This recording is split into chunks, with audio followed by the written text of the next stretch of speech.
ಏನಂದ್ರೆ ಶ್ರೀನಿವಾಸರು ಅವರು ಭೂಮಿಗೆ ಬಂದು ಅವರೇ ಕಲ್ಲಾಗಿರುವಂಥದ್ದು, ಅವರೇ ವಿಗ್ರಹ ರೂಪದಲ್ಲಿ ಇರೋದು ಅಂತ.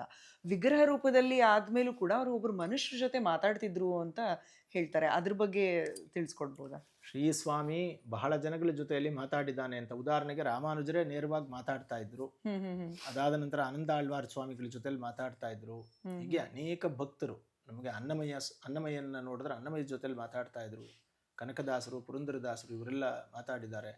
ಅದಾದ ನಂತರ ಬಹಳ ಜನ ಭಕ್ತರು ಅಲ್ಲಿ ಮಹಾಸ್ವಾಮಿಗಳು ಅಲ್ಲಿ ಹೋಗಿದ್ದಾರೆ.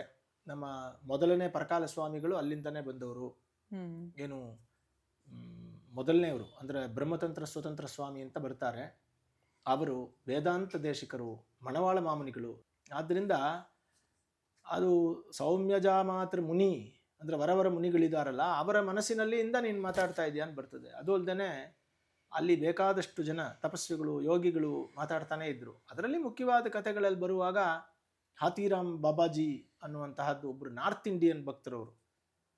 ಅವರದ್ದು ಮಠಗಳು ಕೂಡ ಅಲ್ಲಿದೆ, ಬಾಬಾಜಿ ಮಠ. ಅವರೇ ಅದರ ಆಡಳಿತವನ್ನು ಕೂಡ ಬಹಳ ದಿನ ನಡೆಸ್ತಾ ಇದ್ರು. ಅವ್ರ ಜೊತೆಲೂ ಮಾತಾಡ್ತಾ ಇದ್ರು, ಪಗಡೆ ಆಡ್ತಿದ್ರು ಅಂತೆಲ್ಲ ಬೇಕಾದಷ್ಟು ಕಥೆಗಳು. ಹಂಗೆ ವೆಂಕಟೇಶ್ವರ ಸ್ವಾಮಿನ ನಂಬಿದವ್ರಿಗೆಲ್ಲ ಅವನು ಬಂದು ಮಾತಾಡ್ತಾನೆ ಅನ್ನೋದು